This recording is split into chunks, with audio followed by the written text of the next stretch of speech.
देखिए, आइए एक और सेक्टर पर फोकस करते हैं। सरकारी बैंकों के साथ साथ रियल एस्टेट सेक्टर ये भी है जबरदस्त एक्शन में, और इसमें दिख रही है बेहद मजबूत डिमांड। इस डिमांड की जो इतनी आ, मजबूती नज़र आ रही है, इस पर एक इंटरेस्टिंग रिपोर्ट आई है नुआमा की तरफ से, और ये रिपोर्ट लेकर आपके साथ है अरमान, बता रहे हैं सारी डिटेल्स। बताएं अरमान, रियल एस्टेट को लेकर क्या कहा है नुआमा ने? बिल्कुल, काफ़ी बढ़िया बुलिश डेटा देते हुए दिखे हैं जो अभी तक जुलाई का जो डेटा आया है। जो पहले मार्च का डेटा आया था तो उस समय तो बहुत बुलिश आया था, पर वो इनकम टैक्स की तरफ से भी सोच रहे थे कि शायद उसका फ़ायदा हो सकता है। उसके बाद ये जुलाई का डेटा आया है, ये भी बहुत रोबस्ट आता हुआ दिखा है। अब इसमें आपको सारी कंपनियां, जिसमें आप अबोरा रियल्टी, डीएलएफ, मैक्रोटेक डेवलपर्स, शोभा, कीस्टोन, ब्रिगेड एंटरप्राइजेस, इन सभी जो रियल एस्टेट कंपनियां यहाँ पर आपको फोकस रखना है। अब डेटा क्या आया है? डेटा जो ये बोल रहे हैं कि जुलाई महीने में हाउसिंग डिमांड जो है वो काफ़ी मजबूत रही है। अब मजबूत रही है स्पेसिफिकली अगर आप बात करें, जो टॉप 7 सिटीज़ हैं वहाँ पर डिमांड वाई ओ वाई लगभग 30% इनमें यहाँ पर बढ़कर आई है। और सिर्फ वाई ओ वाई नहीं, मंथ ऑन मंथ अगर आप देखेंगे तो वहाँ पर भी आपको लगभग 1% के आसपास का मूवमेंट दिखेगा।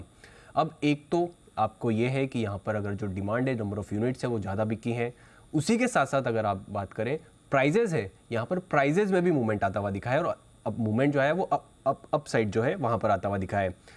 तो आप सभी टॉप 7 शहरों की बात करें तो प्राइजेज में अच्छा खासा उछाल दिखा है, जिसमें एनसीआर में आपको दिखेगा लगभग 31% के आसपास वाई वाई उछाल दिखा है। और बाकी सारे शहरों की बात करें तो वहाँ पर आपको 8 से 14% के आसपास की बढ़िया जो है उछाल देता हुआ दिखा है। तो यूनिट्स ज़्यादा बिकी हैं, प्राइजेज ज़्यादा हुई है। उसी के साथ साथ एक इंडिकेटर हमेशा यहाँ पर ट्रैक किया जाता है कि अनसोल्ड इन्वेंट्री जो है वो कितनी बची है।